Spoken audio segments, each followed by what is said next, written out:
How to uninstall Zedge app.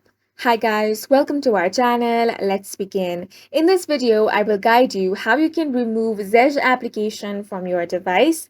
Now, I'm going to show you two ways on how you can do that. The first way is you can head over to Play Store and search for Zedge.